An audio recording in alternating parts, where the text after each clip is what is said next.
What's happening, everyone? Welcome to Gameball NFL Endzone podcast, where the football season never ends. I'm your host, Michael Riley. This is what I'm going to do on this podcast, episode 3. I'm going to do the draft recap of NFC East and NFC North division. So let's get this started, shall we? With the Dallas Cowboys, round 1, Taco Charlton, defensive end, Michigan. Round 2, Chiaobi Awuzie, however you pronounce it, cornerback, Colorado. Round 3, Jordan Lewis, cornerback, Michigan. Round 4, Ryan Switzer, wide receiver, North Carolina. Round 6, Xavier Woods, safety, Louisiana Tech. Round 6, Marcus White, cornerback, Florida State. Round 7, Joey Ivy, defensive lineman, Florida. Round 7, Noah Brown, wide receiver, Ohio State. Round 7, Jordan Correll, defensive lineman, Colorado. All right, let's go ahead and talk about the first round that the Dallas Cowboys made. Taco Charlton. That sounds like a defensive name, especially when it rhymes with taco. He should already get his endorsement deals with Taco Bell. I'm just kidding, but really though, he could have free tacos, burritos, all of that. The Cowboys had a need of a pass rusher. That's what they was lacking in last season. Could not get to the quarterback and could not get off hardly on third down.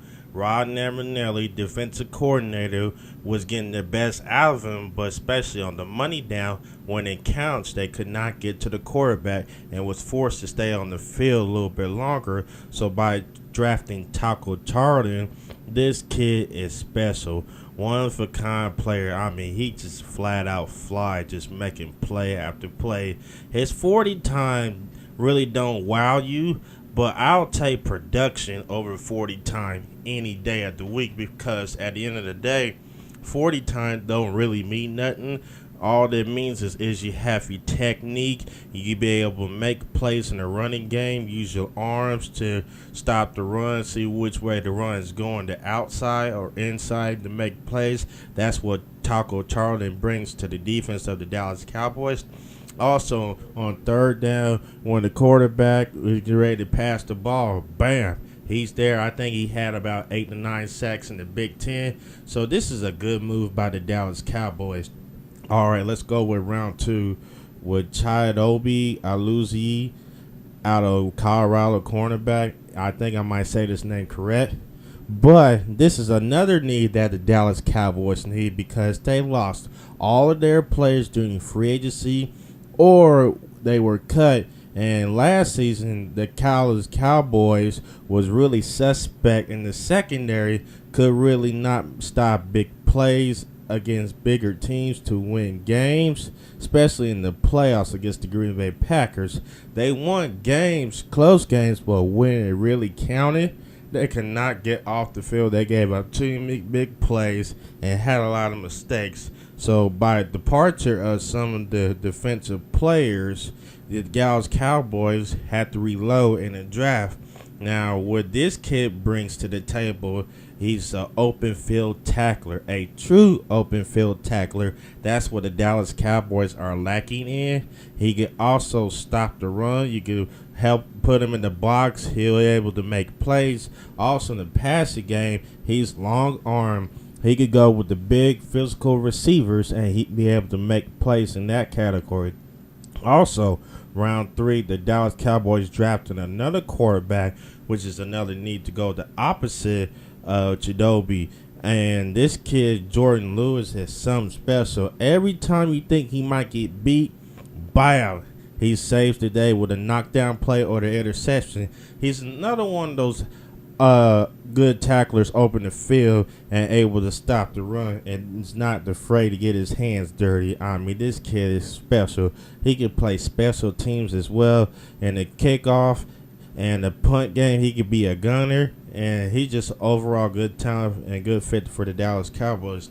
Now, they added another wide receiver from North Carolina, Ryan Switzer. He's a slot guy. He can also be helpful in the punt return game. Safety, Louisiana Tech, Xavier Woods, also a good player. They added depth at the defensive line. And added another wide receiver for competition's possibility to make the special teams. I hate doing this. You know I don't like them Cowboys, but you gotta give it to them. On this draft, I give them a B plus. Y'all better be happy. I gave the Dallas Cowboys a B plus. I don't like them. I despise their fans. They got a talent of the team, but the fans is just, oh my goodness gracious. But it all looks good on paper. Can they produce this year? We'll have to see what happens. All right, let's go to the New York Giants draft. Round 1, Evan Ingram, tight end, Ole Miss. Round 2, Davin Tomlinson, defensive lineman, Alabama. Round 3, Davis Webb, quarterback out of Cal. Round 4, Ryan Gallman, running back out of Clemson. Round 5, Avery Moss, defensive end, Youngstown State. And round 6, Adam Bisonworthy, offensive lineman, Pittsburgh. Now, the Giants really needed a tight end, an offensive weapon. I mean, Evan Ingram is one of those pass-catching playmakers. He can run routes very well, and he has very good speed. And when he ran his 40 time at the combine, he ran a faster 40 time than Odell Beckham Jr. So that is a 1-2-3 punch right there, wherever you want to call it. But what he needs to do, he needs to work on more in the blocking game to help the run. And sometimes tight ends also got to help pass protect in the passing game. So I looked him for him to proving that. Overall, this was a good pickup for the Giants offense, especially with the addition of Brandon Marshall on get line up inside, outside to split the difference and take some of the double team off of Odell Beckham. Because if you try to double team Brandon Marshall or Odell Beckham, here goes Evan Ingram, seam route, touchdown. No questions asked. All right, let's go to round 2 with Dalvin Thomas, a defensive line out of Alabama. This kid is something special. This dude is a flat-out beast. I mean, wherever you go and wherever he's at, he's always making plays, stopping the run, get to the backfield, and especially on third down, he could collapse the pocket and put pressure on the quarterback. That's what the Giants love, and that's what they always require defensive linemen. And let's go to round 3. Davis Webb, quarterback out of Cal. Now, I can see there's about 3 more years left in Eli. He's approaching 35, or he's already 35 points at 36. So I say he has 3 more good years left of him. This could be the future franchise of the Giants team and the quarterback. And he can learn from Eli Manning really well, take some notes, hold the clipboard, and just learn and ask questions and all that stuff. Because Eli's starting to get up in age and he's starting shows the signs of declining just a slight bit, just a tad bit, but not all the way. So he could be developed and take over the franchise within 3 to 4 years. We'll just have to see how it goes. Round 4, Wayne Gallman, running back out of Clemson. They really needed a running back. He can make plays, and especially in the pass game, he can make plays as well. He's consistent in blocking and all that, so this is a good pickup for the Giants offense. And to add another defensive lineman out of Youngstown State, Avery Moss. Now, he may not be Derek Rivers, who was a sack master, but he can also play too. He can also get to the backfield and tackle for loss for a run game, and can also collapse the pocket and put pressure on the quarterback. He was making plays as well, so I could see him being a rotational player or be an addition to the special teams. And last but not least, Adam Bisonworthy, offensive lineman out of Pittsburgh. Hopefully I say his last name correct. If I don't, my mistake. And they really needed an offensive line to protect Eli, because last season, Eli Manning was getting hit too many times, especially in the pocket in the passing game. The protection was not there. I mean, it was just left and right. He was just taking hit after hit, sack after sack, and that's not good. You want to keep your quarterback healthy and keep him going and keep the place alive. You got to have better protection, and they really do need the offensive lineman. Overall, this draft was good. My only concern about this is my opinion, the Giants need to draft more offensive linemen because in the past, the general manager is not known for drafting offensive linemen. So if he can find a way to get some more offensive linemen for Eli, that will help Eli better because if you don't get that protection that you need to keep Eli upright to go along with those weapons that they added, it could be a very, very long season. And this could be Jerry Reese's final go as the general manager. So they really needed help at the offensive line. I thought, my opinion, they could draft a an offensive lineman, especially at the left tackle spot, and you get Flowers at the right spot. And you also drafted a guard line, Forrest Lamb out of Western Kentucky, or Finsney out of other colleges. So wherever you do, you have to draft an offensive line to keep Eli upright, or else he's going to take too many hits. Overall, this was a good pick by the Giants. All right, let's go to the next team, Philadelphia Eagles. Round 1, Derek Barnett, defensive end out of Tennessee. Round 2, Sidney Jones, cornerback out of Washington. Round 3 was Saul Douglas, cornerback out of West Virginia. Round 4, Mac Holmes, wide receiver, North Carolina. Round 5, Donald Pumphrey, running back, San Diego State. Round 6, Shelton Gibson, wide receiver, West Virginia. Round 7, Nathan Gary, safety out of Nebraska. Round 6, Elijah Qualls, defensive tackle out of Washington. I mean, the Eagles did a pretty good job in the draft, especially addressing their needs on defense, because last season they kind of had little issues on defense of stopping the run and get to the quarterback at times. But overall, this was still an aggressive defense. But when you go to the high-power offenses, say for instance like the Dallas Cowboys, who love to run the clock and keep the other team's offense on the sideline, you have to stack up with defensive line to be able to go against that physical offense of the Dallas Cowboys. Now let's talk about round 1. Derek Barnett, defensive end out of Tennessee. This is a steal for the Eagles. I mean, a steal.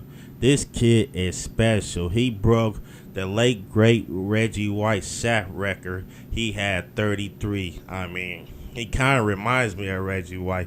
I mean, he plays well in the run. He knows how he uses his arms to get off the blocks, uses his hands, and he's quick feet too. And when it comes to third down and passing, he is nowhere to be found for the offensive lineman. Only thing you're going to find him is on him top of your quarterback on his back for a sack. So this is a good pickup for the Philadelphia Eagles. Round 2, Sidney Jones, cornerback out of Washington. Down. This is the steal for the Eagles. He was projected to be in the first round pick because he has a first round talent. But at his pro day, he had an Achilles tear, and that kind of hurt him a little bit, hurt his draft stock, and teams wouldn't even touch him. So Eagles took a chance, and he's supposed to be healthy within the middle of the season. So he'll probably be on the PUP list, like red shirt half of the season. And once he gets fully healthy, this kid is special. He is a physical type of corner. He can play the run well. He's a good open field tackler. He's a press corner, long arms, and he also can play the pass well, shut down receivers. That's what the Eagles was lacking on the defense, especially in the secondary. In round 3, Rasul Douglas, cornerback out of West Virginia. Now another long on corner who's not afraid to get his hands dirty. This kid is special. He is a physical, nasty cornerback like Sidney Jones. He is very tall, has long arms. He can help with the run support. Also, in the passing game, he can make interceptions as well. He is a flat-out baller. And let's go to round 4, Mac Hollins, wide receiver out of North Carolina. He's 6'4", and he can ball. I mean, he has good hands, good speed, good route running. And he can also be a special teams player in the kickoff and punt. He could be a good gunner on the punt team as well. So this is a good depth for the Eagles to add. And Donnell Pumphrey, running back out of San Diego State. This kid is special. He broke all types of records. He had like 6,000 rushing yards, and he broke Marshall Faulk's all-time rushing record. I mean, he's not big. He's a little light, but he's not afraid to get between the tackles. You could also use him in the passing game, doing real routes, option routes, slant routes, even like him outside. He could be a good disguise and good matchup nightmare for the defensive backs and linebackers as well. Shelton Gibson, another wide receiver, West Virginia, good pickup. He could be a special team. Same thing with Nathan Gurry, safety out of Nebraska, and Elijah Woods adding more depth to the defensive tackle out of Washington. Overall, the Eagles had a very good draft. Let's go to the Washington Redskins, the last team of the NFC East. With the number 1 pick overall, the Washington Redskins selected Jonathan Allen, defensive lineman, Alabama. Round 2, Ryan Anderson, outside linebacker, Alabama. Round 3, Fabian Marino, cornerback, UCLA. Round 4, Samaje Perine, running back out of Oklahoma. Number 5, Jeremy Sprinkley, tight end, Arkansas. Round 6, Monte Nicholson, safety, Michigan State. Round 6, Chase Roller, offensive lineman, Wyoming. Round 6, Robert Davis, wide receiver, Georgia State. Round 7, George Harvey, Clemson, safety. Round 8, safety out of Louisville. Round 7, Josh Hosley, cornerback out of Auburn. Excuse me when I say round 8. It's actually 7-round draft picks. We're not back in the day, so excuse me for that. But I'm looking at the Washington Redskins. I say they had the best draft in this conference, in the NFC East, because what they needed to address it, the defensive line. I mean, Jonathan Allen just fell on their lap. You cannot pass him up. This is a one-of-a-kind player. He kind of reminds me of Ndamukong Suh with that physical nastiness and willing to get after the quarterback. When I watch Jonathan Allen, he has a very good first step. He has upsides. He's quick. He knows how to use his hands, get off blocks, get to the backfield to stop the run.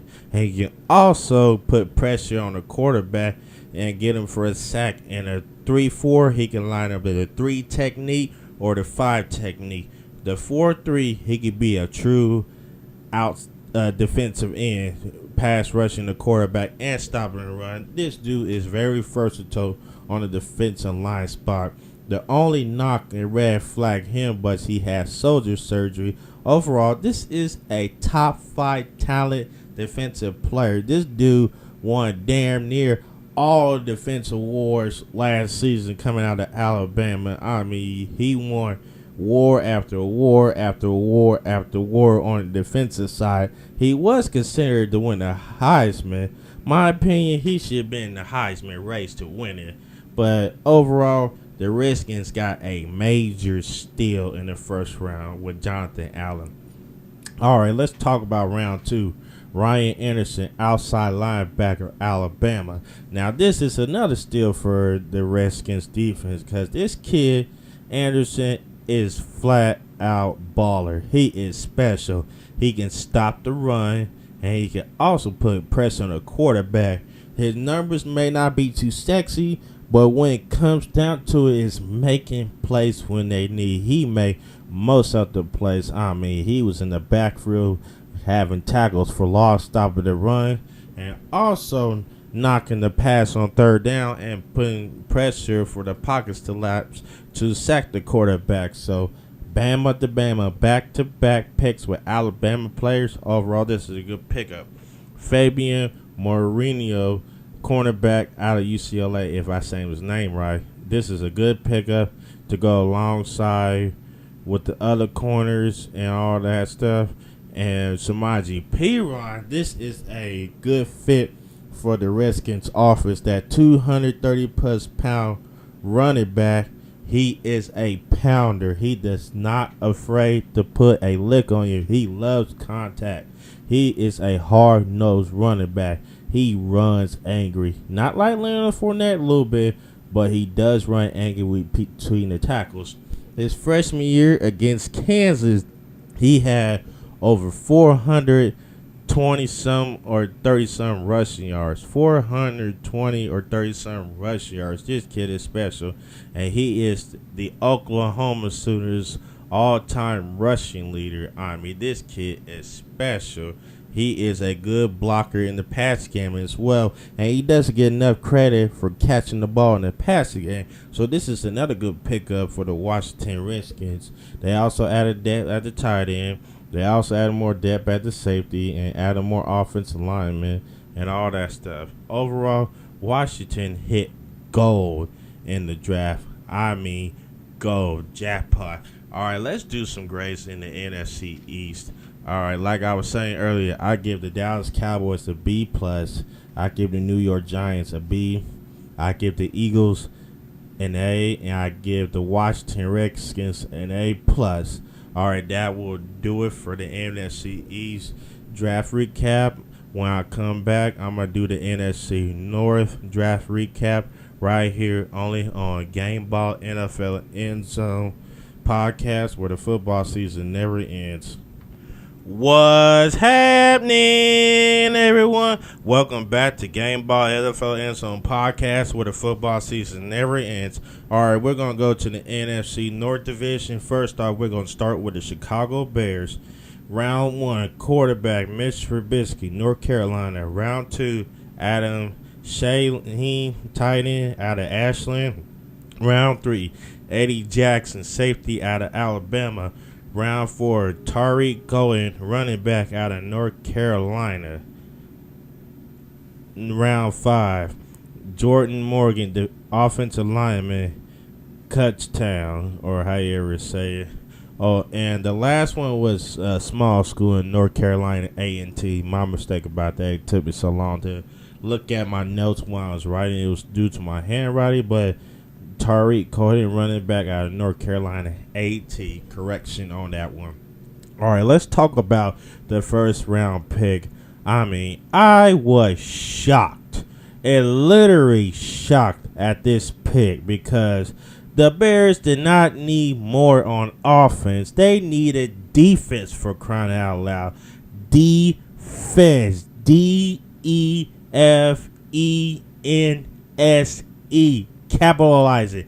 Defense. And the Bears blew it by trading up this number 3 pick to go with the number 2 pick with the San Francisco 49ers. I mean, Jonathan Solomon was there. They needed defensive line because they could not stop the run and could not hardly get to the quarterback.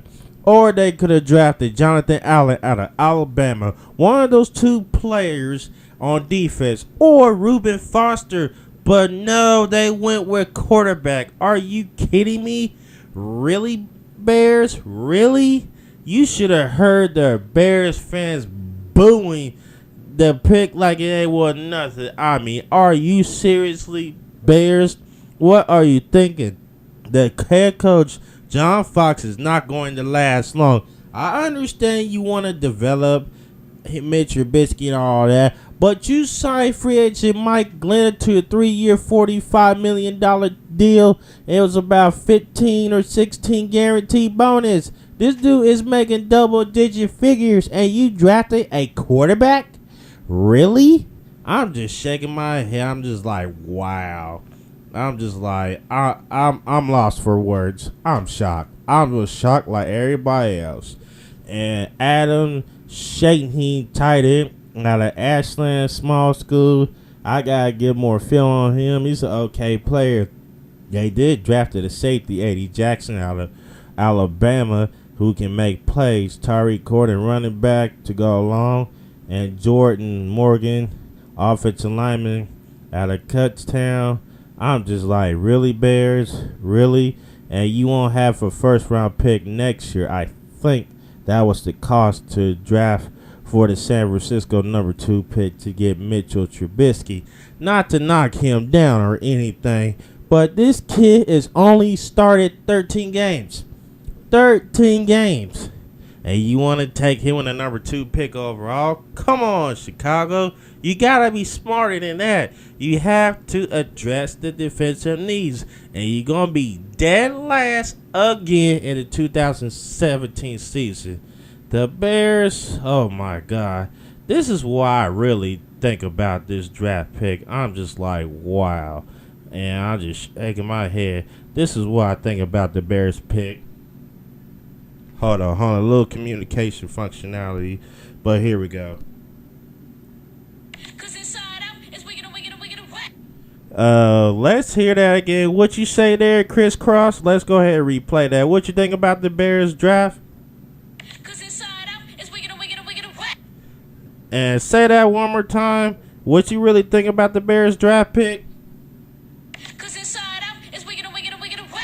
That's why I think about the Bears draft is wiggity, wiggity, wiggity for shiggity whack. All right, let's go with the Detroit Lions. First round, Jared Davis, inside linebacker out of Florida. Round 2, Tez Tarber, cornerback out of Florida. Round 3, Kenny Galladay, wide receiver out of Northern Illinois. Round 4, Jalen Reeves Maben, outside linebacker out of Tennessee. Round 4, Michael Roberts, tight end out of Toledo. Round 5, Jamal Agnew, cornerback out of San Diego. Round 6, Jeremiah Ledbetter, defensive end out of Arkansas. Round 6, Brad Kaya, quarterback, Miami. Round 7, Pat O'Connor, defensive end out of Eastern Michigan. Now, the Detroit Lions need some more physicality on the defensive side. But in my opinion, I thought they should address the offensive line. But they went on ahead and took one of the best available players in the draft for defense, that is Jared Davis. I mean, when I was watching his tape, this kid is something special. He can flat out fly. He can make plays in the running game. He's a sideline-to-sideline player. He can blitz inside, outside the quarterback, and he can also pass cover as well. He can cover some of the best tight ends in the game along with the running backs. And this kid is very talented. But there is a red flag on him. He got into a domestic violence incident when he punched a woman. So that is a red flag, raised a lot of questions. But the talent-wise is there. But I wouldn't draft him because of that. I would have went with Reuben Foster. But they got a good player. We'll just have to see how this domestic violence case goes. Round 2, Tez Tarber, cornerback out of Florida. This kid is a play-making machine. He is a baller. He is something special. He had a terrible 40 time at his pro day, but don't look at the 40 time. Don't let that fool you. The 40 time don't really mean nothing. What means something is you can make plays on the field. When you watch this kid film, it does not like he makes plays. He makes open field tackles to support and stop the run. In the passing game, he is an intercepting machine. I mean, he takes chances, and 9 times out of 10, he wins on them chances. He is a good player for the secondary, and this also helped the Lions defense.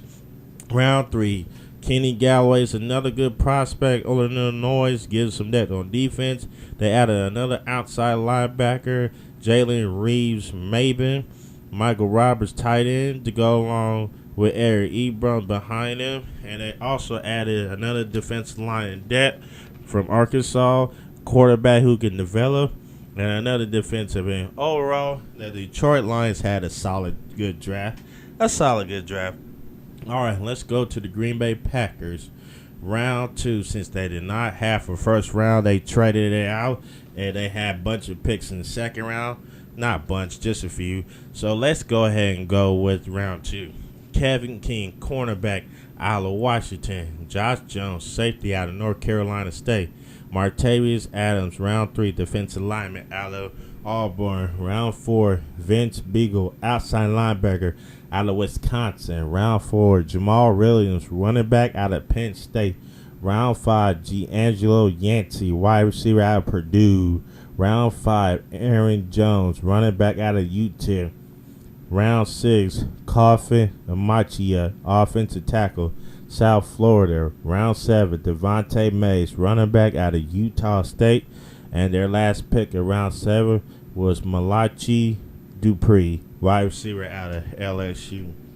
I mean, the Green Bay Packers really needed to address the secondary, especially at the corner spot, because they was beat up, banged up, and hurt at that position. By drafting Kevin King, this is the next Richard Sherman in the making. This kid is a big-time playmaking machine. He is a baller. He is not afraid to tackle in the run support. This kid can make open field tackles like it ain't nothing. When it comes to passing game, he knocks down passes or intercepts the ball. So this kid is the next Richard Sherman in the making. They hit a home run. He was a first round talent, but he fell to the second round. So this is a good pickup for the Packers. This is much needed. All right, let's go to round 2. Josh Jones, safety out of North Carolina State. This is another playmaker to go along with Clinton Dix, because Burnett was hurt and had injuries and was available for the Green Bay Packers in the playoffs, especially in the NFC Championship game against Atlanta, where they got slaughtered. So this helps him out the backfield to compete, to go along with Burnett, or he could take a starting job. So they really needed depth there. And Monterius Adams, defensive lineman out of Auburn. This is where they really need depth at, to put more pressure on the cornerback to go alongside with Clay Matthews and the boys. And this kid can play.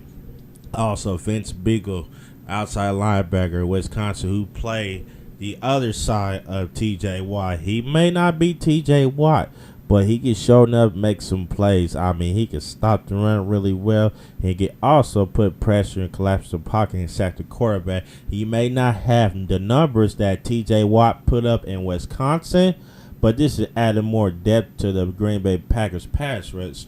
Jamal Williams, running back out of Penn State. He could compete for the starting job, or he could be like a third down back who just gets easy first down. So he also could compete for the special teams. They added wide receiver depth, more running backs, and offensive tackles. Overall, the Green Bay Packers really did a good job in this draft, especially addressing the secondary need. All right, the last team in the NFC North Division, Minnesota Vikings. They didn't have a first-round pick, so let's go with round 2. Dalvin Cook, running back out of Florida State. Dalvin Cook, excuse me. Round 3, Pat Elflein, if I say his name right, offensive lineman, Ohio State. Round 4, Jaleel Johnson, defensive lineman out of Iowa. Round 4, Big Gooden, inside linebacker out of Michigan. Round 5, Rodney Adams, wide receiver, South Florida. Round 5, Danny Isadara, I can't pronounce his last name, offensive lineman, Miami. Round 6, Bucky Hodges, tight end, Virginia Tech. Round 7, Stacy Cooley, wide receiver, Miami. Cooley. Round 7, Elijah Lee, outside linebacker, Kansas State. And round 7, to wrap up their pick, John Taccio, cornerback, North Carolina State. I mean, the Minnesota Vikings really hit a home run with the running back, especially Dalvin Cook, who was projected to be a first round, but fell into the second round due to some off-the-field issues and some injuries. Now, they got still there because the Eagles was waiting to draft them, but they was able to work out some trade deals with other teams to move up in that spot in the second round, get Dalvin Cook. This kid is a play-making machine.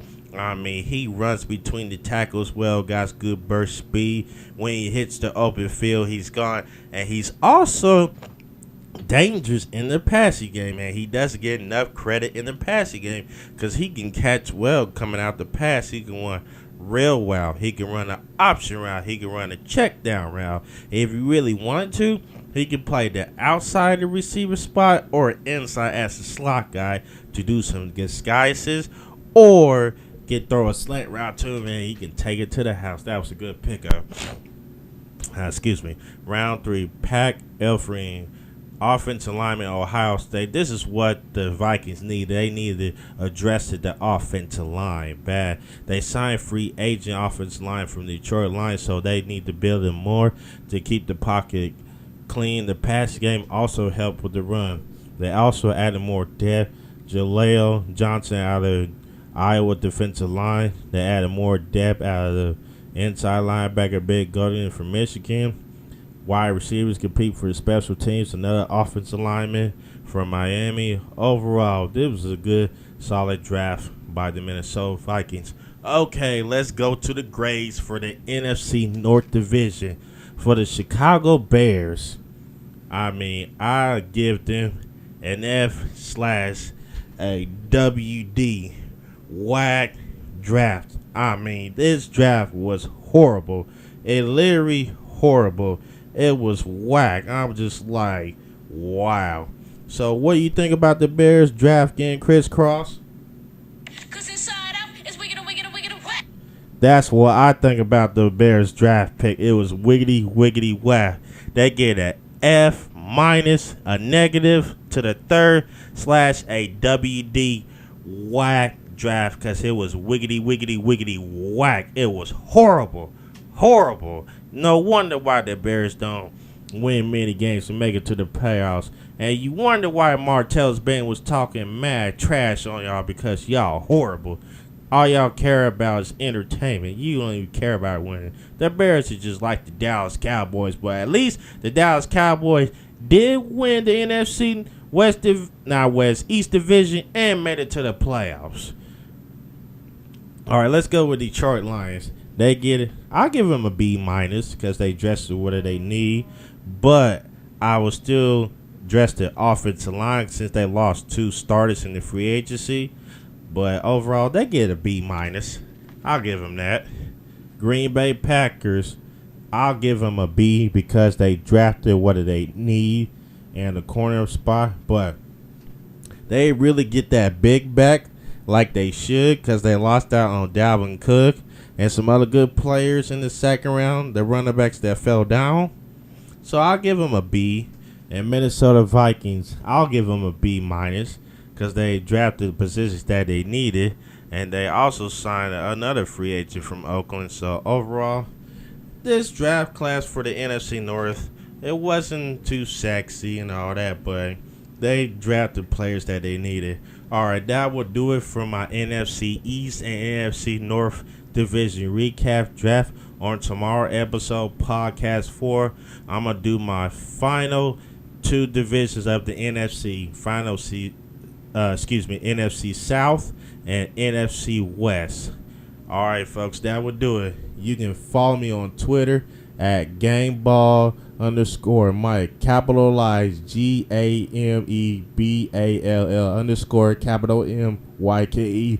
You can follow me on Twitter. You can also follow me on Facebook at Gameball College Kickoff / Gameball NFL Endzone. You can also follow me on SoundCloud. You can also subscribe me on YouTube. Until then, I'm Michael Riley by saying have a safe, blessed night and be good. This is Gameball NFL Endzone podcast where the football season never ends. Peace.